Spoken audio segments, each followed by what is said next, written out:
Welcome to Titingori Tales. I'm Auntie Angie, and today we'll be reading Giraffes Can't Dance.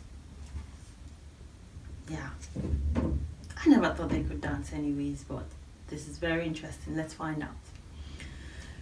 Giraffes Can't Dance by Giles Andre and Guy Parker Rees. Gerald was a tall giraffe whose neck was long and thin and slim, but his knees were awfully bandy and his legs were rather thin. He was very good at standing still and munching shoots off the trees, but when he tried to turn around, he buckled at the knees. Now, every year in Africa, they hold the jungle dance, where every single animal turns up to skip and prance. And this year, when the day arrived, poor Gerald felt so sad because when it came to dancing, it was really bad. The warthogs started waltzing, and the rhinos rock and rolled. The lions danced the tango, which was elegant and bold. The chimps did a cha-cha with a very Latin feel, and 8 baboons then teamed up for a splendid Scottish reel.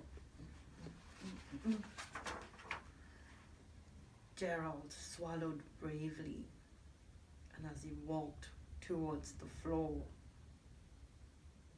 the lions saw him coming, and they soon began to roar. "Hey, look at clumsy Gerald!" the animals all laughed. "Giraffes can't dance, you silly fool! Oh, Gerald, don't be daft!" Gerald simply froze up. He was rooted to the spot. "They're right," he thought. "I'm useless. Oh, I feel like such a cloth." And so he crept off from the dance floor. When he started walking home, he'd never felt so sad before. So sad and so alone. And then he found a little clearing, and he looked up at the sky.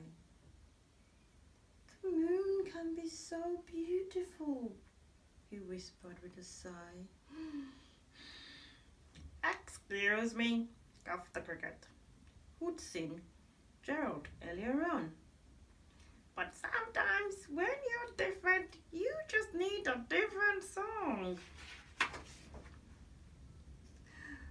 Listen to the swaying grass and listen to the trees. To me, the sweetest music is those branches in the breeze. So imagine that lovely moon is playing just for you. Everything makes music if you really want it to. With that, the cricket smiled and he picked up his violin. And Gerald felt his body just do the most amazing thing. His hooves started shuffling, making circles on the ground, and his neck was gently swaying, and his tail was swishing around.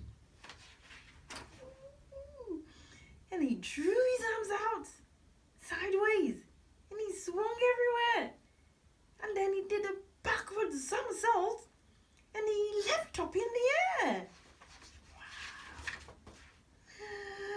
Then Gerald felt so wonderful, and his mouth was open wide. "I'm dancing, yes! I'm dancing, Gerald cried. And then, one by one,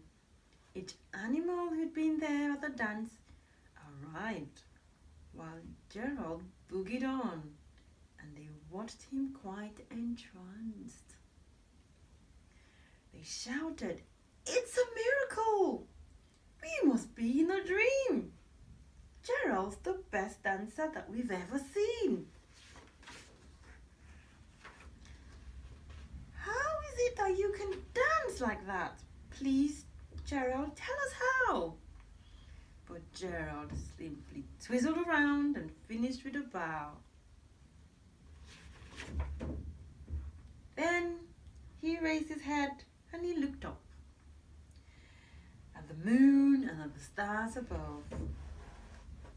"We all can dance," he said, "when we find the music that we love." The end. Such a beautiful story. It always gives me, I don't know, some lovely tingles whenever I read it. Yes.